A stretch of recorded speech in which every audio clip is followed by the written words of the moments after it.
intamba mu rugamba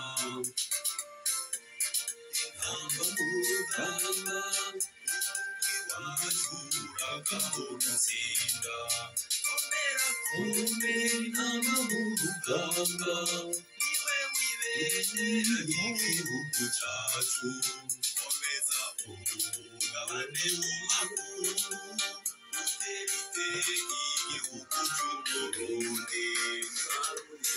Bakunzi ba Action Vibes TV mwavyumvise ku karirimbo katwinjije muri kino kiganiro, mwumvise yuko ari ibintu by'intamba. Uno munsi mwace mubimenya, ni ikiganiro c'inkino, inkino z'urukundo, inkino z'iteka. Uyu munsi twabaronkeye umutumire mwari muherutse kubona, hanyuma rero ariko arashikiriza ico kiganiro aravuga kwa kundi ibintu vya football, ibintu vy'akaranga. Tuca turamubwira tuti ivyo vya football bibike kugira ngo tuzobivuge hanyuma. Kuri Action Vibes TV rero ntituyaga amasigara cicaro. Uyu munsi turagarutse n'uyo mutumire wacu mugiye kuzoza murabona ngaha kenshi.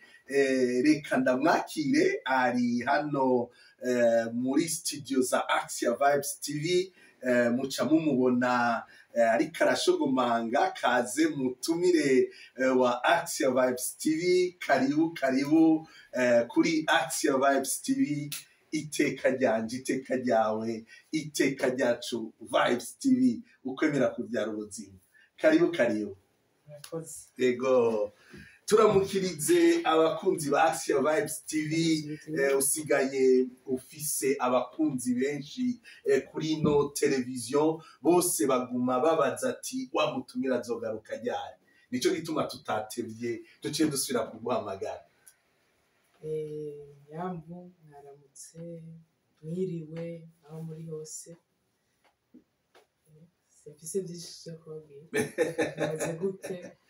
Ego cyane. Yambu mwiriwe, abavyutse, abagiye kuryama, kuko Action Vibes TV irashika muri Canada, irashika muri USA, irashika muri Chine, irashika muri Singapore yo Papari, irashika mu Cankuzo, irashika Iheha mu Kike, irashika mu Ngagara muri Okafu ni wavuki.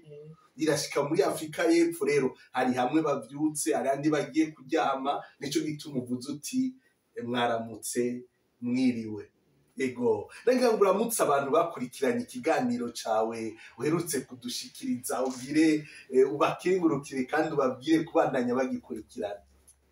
Ego, shaka kubakengurukira abantu baheruka kuraba ikiganiro canje cake twaje kugira. Ego, mwarakoze, narabonye amakomatere, narabonye ko mwagikunze. Ubona abantu benshi bakiravye. Ndashaka kubashimira, mubandanye mukiraba, mubandanye mu support Action Vibes TV. Ego cyane bafyonda kuri subscribe. Urumva ko umwana wacu ni ibintu by'icongereza, si sabone ikiza ubwo nyene. Ego, si sabone itangura, hatangura subscribe. Rero emera kuba umunywanyi, nivyo mwarakiravye muri benshi, ariko ari abaravye gusa ntibibuke gufyonda kuri sabone. Rero mwibuke kugaruka kugira ngo mufyonde kuri subscribe, kugira ngo televiziyo yacu bandanye itera imbere. Abakutsa kivi muri iyo cane bari Burundi babandanye batera intambwe mu buzima. Turaramukije umupfasoni Kanyambo Amandine n'umuryango wiwe, akaba asanzwe ashigikira kino kiganiro, adushikiriza kino kiganiro c'inkino z'urukundo, inkino z'iteka. Turizera ko ariko aratororokanya amakuru ya basketball. Murazi ko yakinye basket kuva kera cyane akiri umwana muto, kuva ariya muri NF Gitega. Murashobora kuja kubiraba mu biganiro twakoranye na Kanyambo n'umupfasoni Kanyambo Amandine. Rero turiteze amakuru ya basket atari make igihe cyose azoronkera akanya. Murazi ko amabanga afatira umuntu y'akazi mu rugo, amabanga ya misi yose hari igihe aba menshi, ariko turi kumwe cyane.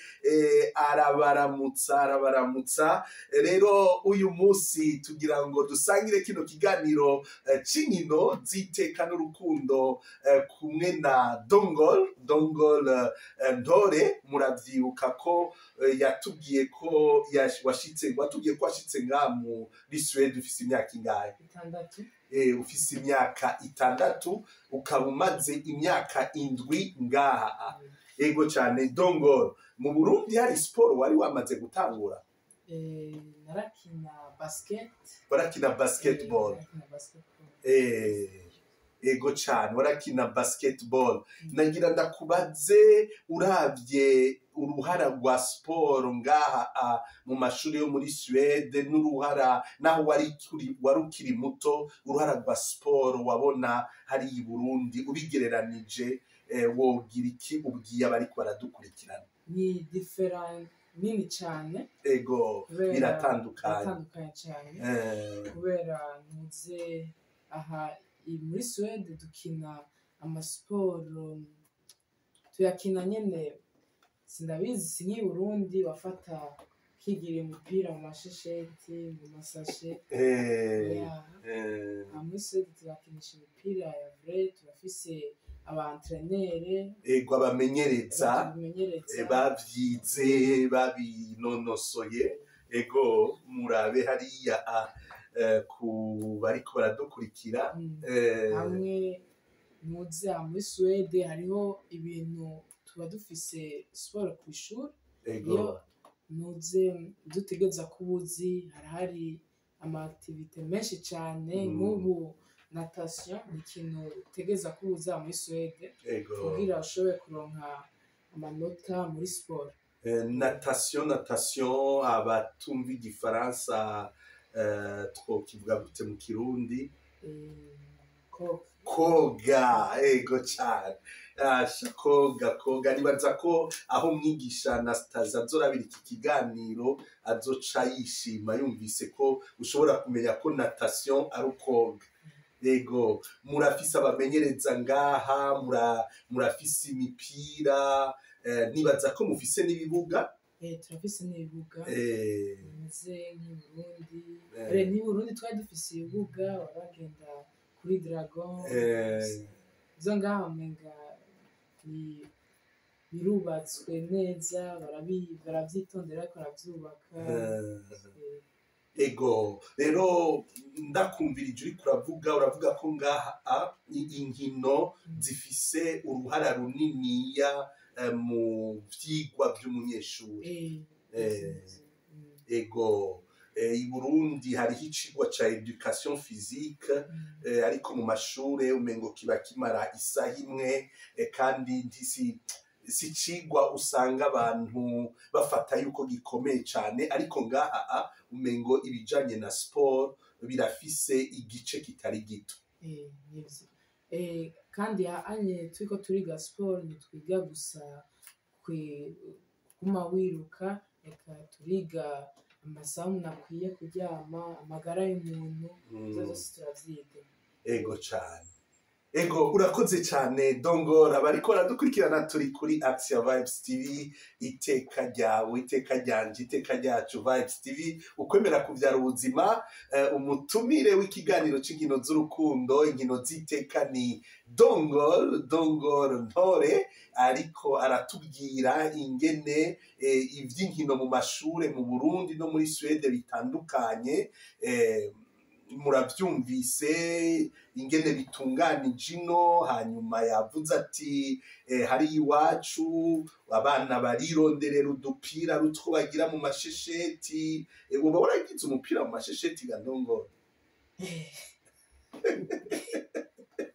sinavyibuka Eh. usanga vyoba vyarabaye vyoba vyarabaye ariko uhora wumva yuko hari ababigira imipira yo mu masashe ego urumva rero twaravuze ko amashuri agira atangure kuza rero turiko turagira ibiganiro uzuregera abana mungana mugashira hamwe nk'imipira nk'itatu imipira ine hagize ugiye mu Burundi mukarungika imipira sivyo bwira ico ubwiye abantu bakunda siporo nga muri Suède biyumvira ico kintu kuko si vyiza yuko hagira abantu baguma bakina imipira y'amashesheti n'amasashe kandi hari abantu bashobora kuja hamwe bakagura imipira n'imipira itanu hanyuma Action Vibes TV kabarungikira ego abantu bakunda ama activité baba muri Buraya n'ibindi bihugu kubera twebwe murabibona ko ari tuba dufise imipira muri utwo duke mufise mushobora gutanga mushobora gufata mugatereranya amafaranga mukagura nk'imipira 5 canke 10 ego mwumvirize rero ako kamo ka Ntore Dongol kugira ngo ku mashuri atandukanye abana bashobore kuza barakina kuko gukina biratuma umuntu agira amagara meza bigatuma ashobora no gukurikirana ivyigwa neza urakoze cyane Dongol reka dusabe mu buhinga bw'ivyuma baturabire ka karirimbo intamba mu rugamba mbega urazi intamba izarizo intamba ni ekipe y'Uburundi national gusa ya football gusa irahari no mu bindi bihugu ego cyane ego reka bamaze kuronka ku karirimbo kabaryohere intamba mu rugamba les hirondelles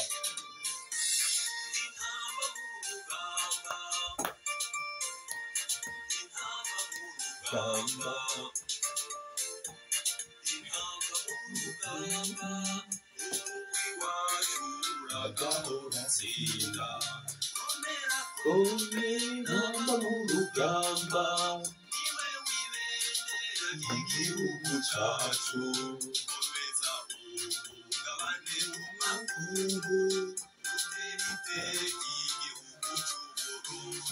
komera intamba mu rugamba ibendera ry'igihugu rihungabane mu makungu Ntore Dongol ariko aratuma iryo bendera rihungabana ni ikiganiro c'inkino z'urukundo inkino ziteka intamba mu rugamba bari mu migwi yakinye inkino zo kwitegurira kane y'ibihumbi 2025 aho zashoboye gutsinda umugwi wa Malawi ibitsindo 3-2 warabimenye Ntore wararyohewe ego cyane ego ariko rero ntitwagize amahigwe gutsinda umugwi wa Senegal n'umugwi w'igihangange hari abakinyi bake bo muri Senegal wobuzi Sadio Mane ego ba Sadio Mane ba Edouard Mendy mwigori ba Koulibaly ba Ibrahima Sarr ego abo bose rero bandiaye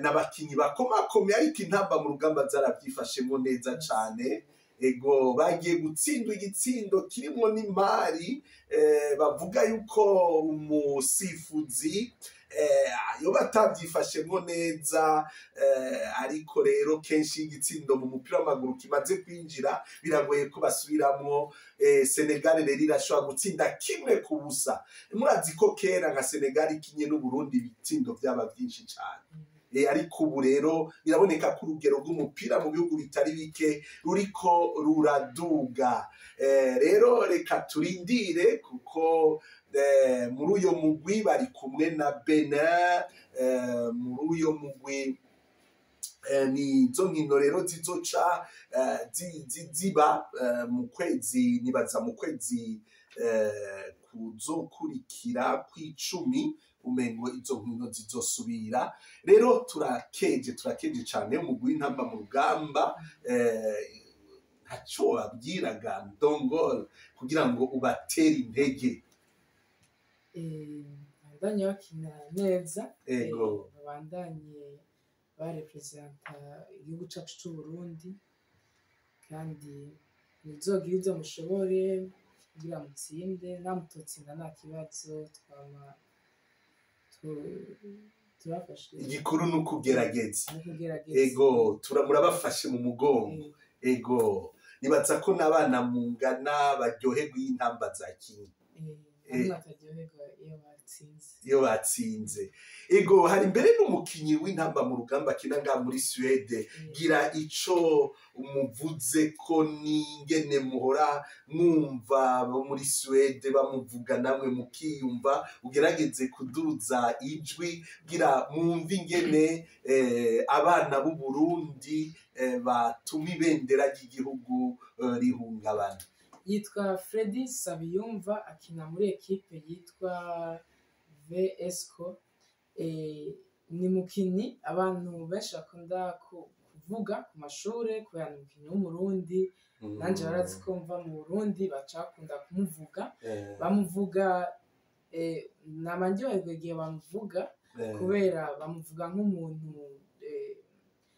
Freddy yama misi yose kumwene atsinze adatsinze kitangura gusenga abasuweda rero ibyo onye abana twigana ntavyo batahura kumwene vyokunda kubera nuze jengina n'abasuweda benshi cyane batsinze barashavura batsinzwe barashavura baryoherwa rero nibatahura ukungene aca misi yose agenda agapfukama agacitangura gusenga kandi akongera agakinira igihugu cacu c'Uburundi ahora agenda gukinira intamba mu rugamba yarakinye ntihenze kandi yarakinye amamatch eliminatoire kuko ntitwashitse muri CAN twebwe eliminatoire inkino zo gukuranamo kugira ngo zijonjora niko bazita ego cyane murumva igenda ari ikintu kiryoshe gose ko iyo muri kwishure bavuga ati hariho umurundi akina kandi avyifatamwo neza kandi asenga naho kumbure bamwe ngaha batagisenga biramuha icubahiro biramutera agateka urumva ariko gusenga bitera iteka naho abandi boba batakibigira nizeye yuko utazoheba gusenga no ego bakunzi ba Action Vibes TV iteka ryawe iteka ryanje iteka ryacu Vibes TV ukwemera kuvyara ubuzima ikiganiro ni inkino z'urukundo n'iteka abakunzi ba Freddy rero Freddy Sabiyumva ego ngaho muri Westeros eka no muri Suède yose tubandanye tumushigikira tumusabira abandanye atera intambwe reka tuzomurondera abamwegereye tumusaba ikiganiro kuri Action Vibes TV kugira ngo atuyagire ingene avyifatamwo rero imbere yuko tubandanya reka dusubire tubandanye tubumvisha aka karirimbo k'intamba mu rugamba tubandanya tubashigikira tubatera intege kugira ngo uko bizogenda kose kandi yo muri 2025 Uburundi buzobe burimo siko gandore ego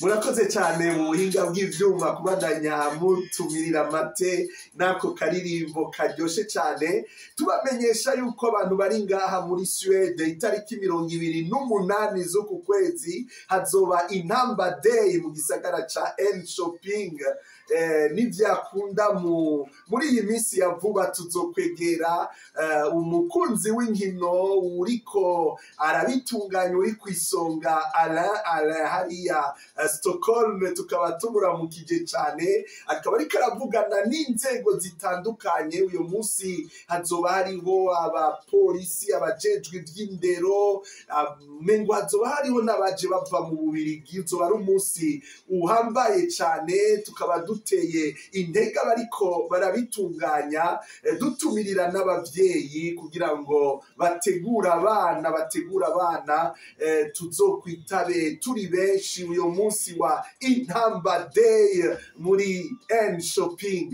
Reka tugaruke hano mu nkino, turako turavuga intamba mu rugamba. Murazi ko muri karya karere turi kumwe n'u Rwanda Amavubi, umugwi w'u Rwanda witwa Amavubi wavyifashemo neza cane, waranganije na Libya 1-1, uraheza urangana n'igihangange bita Super Eagles. Urabizi uwo mugwi wariwo? N'umugwi wa Nigeria.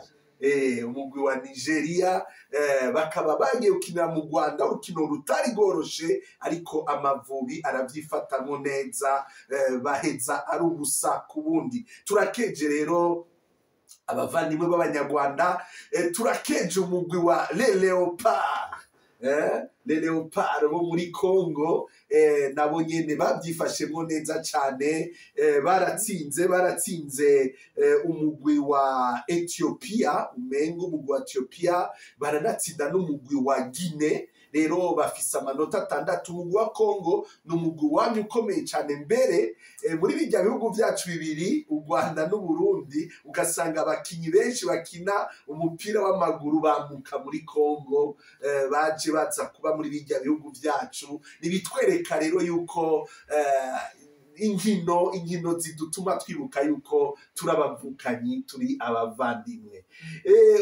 Reka tugaruke hano kwa Dongol, tubandanya tuza turakishamo inkino za football kuko ni inkino akunda cane.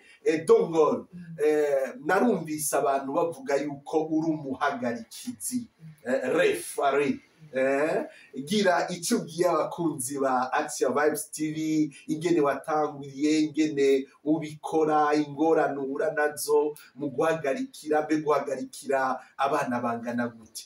Jewe nabitanguye gose nabitanguye mfise imyaka, ndabizi umwaka wera nafise 12, imyaka 12. Wangana na Yezu igihe atakara mu isengero.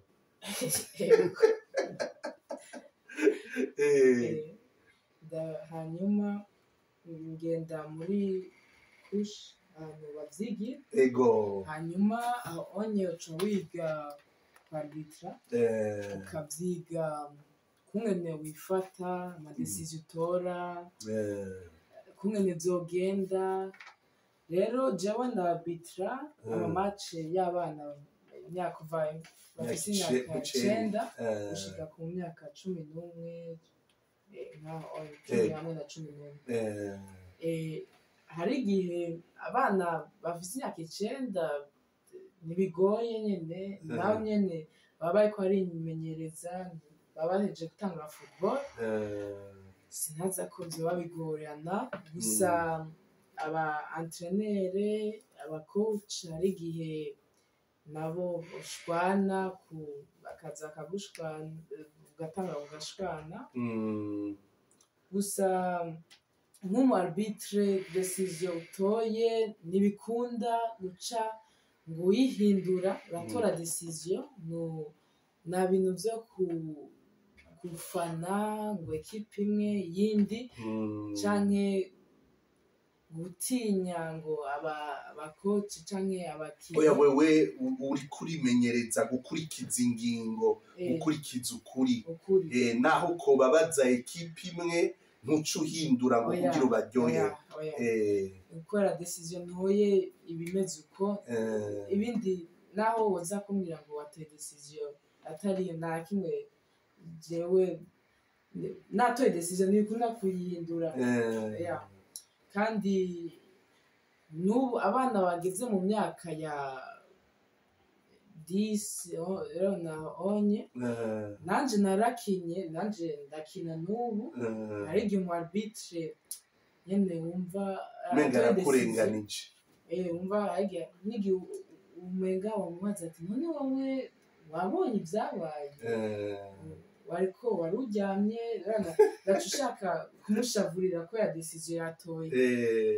Gusa nuko nyene, tyagiye nanje simbona vyose, gusa ivyo mbona nivyo nashobora gutora. ego ushatse kumenyesha abakinnyi baza gukina yuko bamenya ko umuhagarikizi ntabona byose afata ingingo akurikije ibyo yashoboye kubona.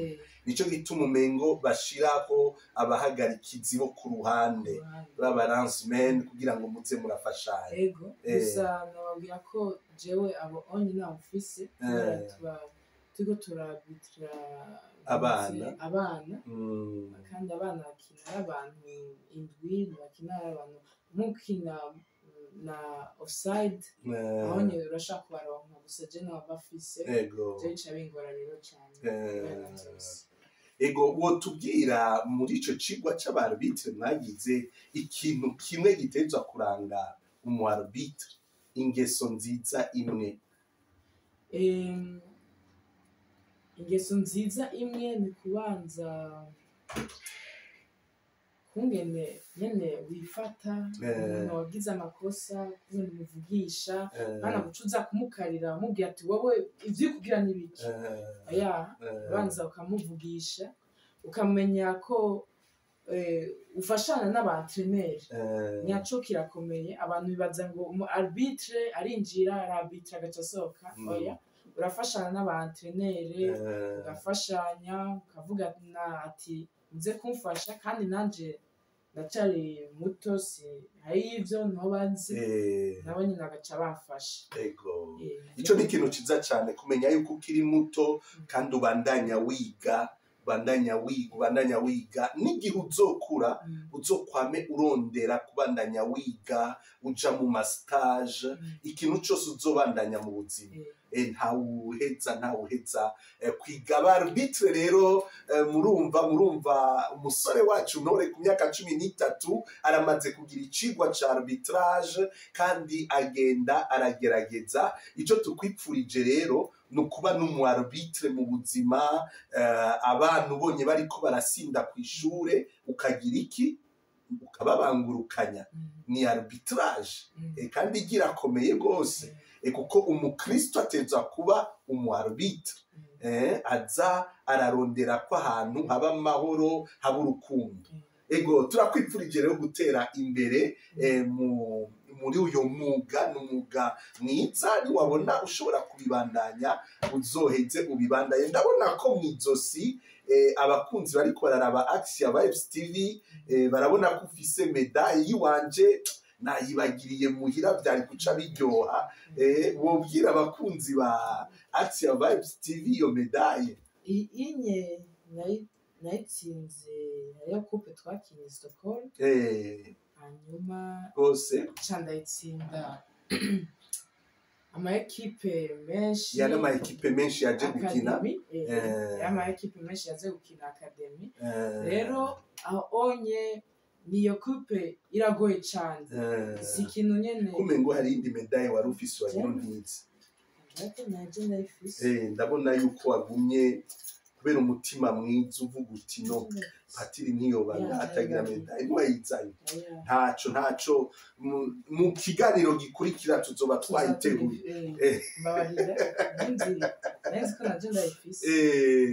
Donc ni coupe mwakinye n'ama-equipe akomeye cyane Stockholm, hanyuma rero uratora ino medaille urayitsindira. Rero iyo coupe iyi medaille ndayironse nanje narayibitse warakukabungabunga kubera ayo ma-equipe yaragoye yari ama-academy bari bazi gukina kurusha twebwe. Usanga rero nanje uvuga uti vraiment twaragerageje turabereka naho muri sala ta academy iriho ari ama-academy y'umuhira kwa ba mama na ba papa. Mwarashitse hariya amurerekana yuko mwebwe umupira mwawigiye mu nda mwawigiye mu mbanyi mu bamama umupira kubera urumva mwe nimurinda abakoce mugwa mwaratsinze ama-academy.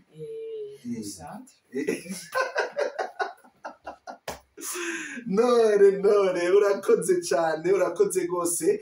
None bavukanyi mwarumvise ko yari yatubwiye ko akunda football, nico gituma twari twamugarukanye kugira ngo adusangize ingene inkino zimufasha kubaka iteka ryiwe. Ku myaka 13 aragira ivyigwa vya arbitrage, araja Stockholm agatsinda amakupe, ibyo byose bikamufasha kubaho mu buzima bwa minsi yose no kwiga ku ishure ufise amagara meza. Murumva rero ko tuguma muri wa murongo w'iteka, turiko turagenda tugana umusozo w'iki kiganiro cacu kubiraba football, abakunzi b'inkino hano i Buraya harabaye inkino za Ligue des Nations, aho abakurikirana cyane hari abakunzi b'igihugu cy'Ubufaransa catsinzwe n'igihugu cy'Ubutaliyani ibitsindo 3-1, hanyuma baraheza barihorera ku mugwi w'Ububirigi mu kuwutsinda ibitsindo 2-0. Vyerekana rero ko ibintu vy'umupira atawumenya ingene bigenda. Muri Amerika y'Epfo umugwi wa Brazil waraye utsinzwe n'umugwi wa Paraguay igitsindo 1-0. Ni wifashe neza mu rutonde rw'imigwi ingene bariko baritegura kuzoja mu gikombe c'isi yose. Gushika ubu umugwi wa Argentine nawo nyene watsinzwe na Colombie niwo uri kwisonga, ugakurikirwa n'umugwi wa Colombie na Uruguay. Umugwi wa Brazil ukaba ugira 5 ku migwi 10.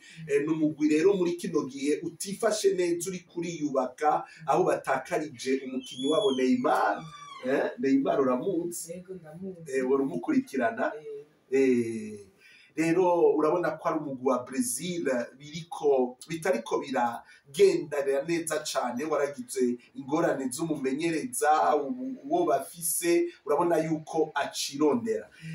Turangirize dusozerere ikiganiro cacu ku nkino zari zimaze iminsi za Paralympique mu Bufaransa. Ntore warazikurikiranye zikeyi, ego wogira ico uzishikirije ko abakunzi ba Action Vibes TV? Vyagenze neza, ego vyari biri organize neza, vyari bitunganije neza, ego. Muri volleyball twarabonye umuhungu afise 2,46 m, ego, imetero 2 n'amasantimetero 46. yakina volleyball gusa ko ari ubumuga bwo mu maguru, kubera ntibikunda ko ahaguruka. yakina volleyball yicaye. Uwo onye yitwa Murteza Ahsad, yakiniye Iran. Aravuga ko mu gukura kwiwe baramucokojeje, abantu baraguma baramwinuba, bavuga ko abona atari umuntu, kubera agendana ubumuga bakaca bamufata nk'uko atari umuntu, bava ku yandi maplanete. Rero uwo onye yaratsinze, nari naravye afise amamedaye 2 ya or y'inzahabu. Ego aho hantu urumva yuko kuko ngaturi kuri Action Vibes TV iteka ryawe kwinuba umuntu kubera agendana ubumuga, abantu buba binuba abantu bagendana ubumuga ubabwira ikigantore, urabe hariya anukuri ubatubwire, kuko wewe ibintu uvuze ndamaze kubona yuko abantu bavyumviriza kandi bakagerageza kwishira mu ngiro. Kwinuba abantu bagendana ubumuga ni bibi cyane, kubera nawe twese haanye twoba dusa kumwe, twoba dusa nk'abantu nk'uwo usa nkanje, nje nkasa nkawe, vyokunda. Imana yarafashe irema twese ukungene tumeze mu budasa bwacu. Abantu bavuga ngo bajya ngo n'abantu nyene badakwije, n'abantu bajya sindabizi kungene amajambo mabi ukubereka yuko atateka ry'abantu bafise. Nabasaba ko bohindura iyo mvugo iyo mvugo kandi ko nabo nyene barafise ivyo bazi twese turafise ingabirano zacu donc turafise don zacu ego cane Dongor uravuze ku bashobora kuvukana ubumuga hariho kandi mu bari muri zirya nkino abatabuvukanye bari bavutse bakomeye hanyuma mu nyuma bagahuma canke bakavunika bakagira accident twarabonye abakinyi benshi bari muri zirya nkino za Paralympique ubumuga batabuvukanye birashobora kuba onye bigashika nico bituma nawe tugenda uzi ngo winu abo onye babivukanye kubera nawe nyene vyogushikira ntitubizi kandi uhuye n'umuntu agendana ubumuga ntumenya ko yabuvukanye canke bwaje mu nyuma ivyo noneho ntibikenewe ko umuntu abimenya kumenya ko umuntu ari umuntu urabona ngaha turahura n'ababa batabona neza ugaheza ukabona ko bariko baragenda bakubita gakoni umubonye ni ukumwubaha ukamuha inzira ukabona ko ari umuntu nkawe ego ni vyiza cane ni vyiza rwose ico nibaza ko ari icigwa wakuye muri izo nkino za Paralympique hari undi mukinyi wakurikiranye iruhande y'uyo mukinyi w'umunya-Iran yitwa Shatal Davi afise imyaka 17 imyaka 17 umukobwa ava mu gihugu c'Ubuhindi nawe akina sinzi barita gute imiheto atira l'arc gutera kurasa umuheto nawe baramuvuze ko vyinshi na kuboko afise akinisha ukuguru urumva urambye n'Imana itanga ingabirano ukuboko kumwe gusa akinisha ukuguru murumva ko ari bitangaza ni ibintu bitangaje cyane abantu bakurikiranye izo nkino za Paralympique niho ucubona ko nugusonerana hagati yacu uravye ibintu uyo muntu wewe uri kurafata kumengo si umuntu ashobora gukora hanyuma nawe witwa kukwije vyose ukacubona atana duke ushoboye niho umuntu aca avuga ati oya reka tuze turareka kwishima umuntu wese agerageze mu kungena ameze hanyuma kandi duhane iteka ego urakoze cyane Dongor twari hano kuri Axia Vibes TV iteka ryanje iteka ryawe iteka ryacu Vibes TV ukwemera kuvyara ubuzima uyu munsi Dongor yaragarutse kugira ngo dutegere ikintu kimwe mu buzima kutayaga amasigara cicaro yari yatugiriye ikiganiro kukaranga aravuga ati ndakunda na football ndakunda na sport uyu munsi rero naho yari yagiye ku ishure yavuze ati patiri dufata kanya kuko kuri Axia Vibes TV kirazira kubesha ego kandi mu buzima bwawe ukure wirinda kubesha wemeye ikintu ugikore bizogutuma uba umuntu witeka urakoze cyane Dongor ntore reka rero mu gusozera ugire ijambo ubwiye abana bagiye gusubira ku ishure mu ngana abusumba hariya mu Burundi usubire ubatera intege cyane kandi ubatumirire no kuza baragira sport kuko waramaze kubona ko sport ifasha mu buzima yego ntuze abazotanga amashuri ndasubiye kubabwira mubandanye mukora ibyo mushoboye byose amashuri ahigiye agorana amateste gusa mubandanye ibyo mushobora byose mugire ishaka abanyeshure bo mu ntara zose nabo baba mu miryango ikenye bataronka utwo bafungura mugire ishaka mutimbireko muzoronka ibyo mufungura biciye muri ayo mashure bariko baragira ego urakoze cyane kuri iryo jambo ubwiye abana bagenzawe hama kuri ico ca sport. Siporo aho i Burundi ni si ikintu bagira, si ikintu kinini cyane uravye nko muri Suwede, gusa murashobora kwiruka, murashobora ibintu byose mu kurondera akanya ko kugira sport kumbura idakeneye ibibuga bihanitse. Ego nivyo kuko turacakenye ibibuga, nico gituma wasanga nka twebwe dukina umupira kwibarabara, imodoka ije tukaca tubanza guhagarika. Hariho abakinyi bakomakomeye aba ba Sadio Mane babaye abaprofessionnel batanguye gukinira umupira mwibarabara, ariko igikuru kurondera akanya ko kugira sport. Ubwo abavyeyi bobo naco genda ubabwiye ku kijanye na sport Gadongo, bona abavyeyi bakunda sport cyane. Abavyeyi iyo uravye abavyeyi sinabizi ko baba bazi na sport cyane.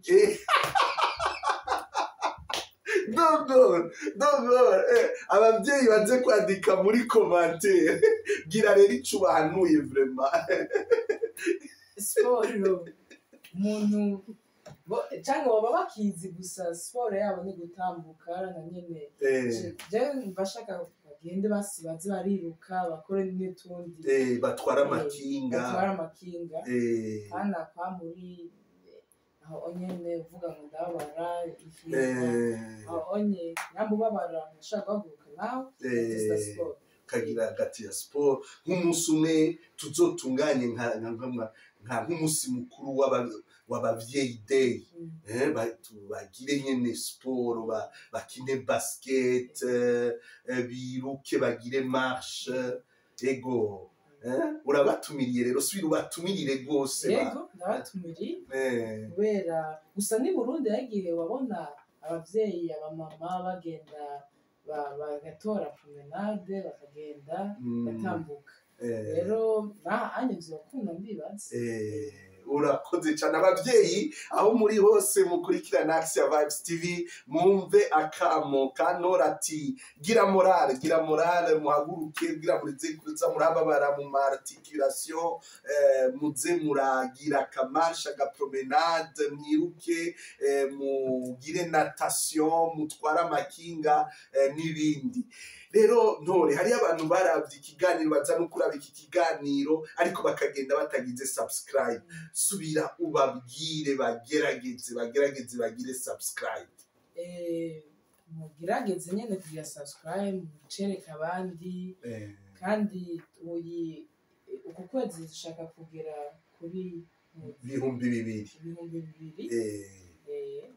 Wandaya mugira subscribe kubera urashobora kukiraba gusa mutagize subscribe nanje kwa gutera imbere turatezanya imbere, kandi twebwe dushaka kugera muze dushaka kuba international. Ako kajambo rero gakomeye niko duhereje ko dusozereye ko kino kiganiro c'inkino z'iteka, inkino z'urukundo, aho twariko turaganira n'umusore wacu Ntore Dongol. Mwarumvise ko don bisigura ingabirano, hanyuma gol igitsindo. Rero tukaba tugukengurukiye cyane Dongol, tukaba tugiye kuza turagutumira kuri bya bindi bijanye n'akaranga, tuza turafata bimwe ibisokozo, imigani, kugira ngo udufashe kwigisha ikirundi abana bakiri bato, abana bo ngaha muri Suwede, bo muri Canada, bo muri Etats-Unis, kugira ngo baze barakurikirana Action, uza urabafasha gutegera utuntu n'utundi. Jewe twari kumwe yari Ignace Nkurunziza Benanov, nk'abandi umupatiri, nyuma ya kamera twari kumwe n'abakutsa kivi bari badushigikiye muri kino kiganiro. Mubandanye muryoherwa na Action Vibes TV mu biganiro ibashikiriza, mushigikire cyane abadushikiriza ibiganiro nk'aba Edmond Chancel, ikiganiro kiryoshe cyane yabaga wacu ni inkumi kuko ariko ararenza imyaka 20 yadushikirije. Ndabatumiriye kugikurikirana rwose cyane, muraza kutubabarira mu tuntu twagiye turumvikana muri ico kiganiro tutashoboye kuryohora neza tw'abantu bariko barakorera iruhande, ariko mu minsi iza turiko turaraba ingene bizogenda neza gusubya kuko turacari mu ntango. Mukurikirane rero n'ibindi biganiro mushikirizwa n'abakutsa TV bari hariya i Burundi, abari ngaha muri Suède. Tubandanye duhana iteka, twubakanira iteka. Gira iteka rero, mubandanye muryoherwa na Axia Vibes TV. Bye bye.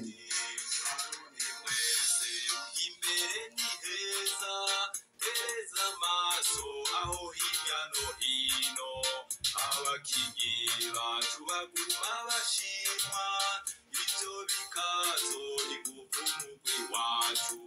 Bakinyi bacu mugire disipline, mutega amatwi abamenyereza banyu, maze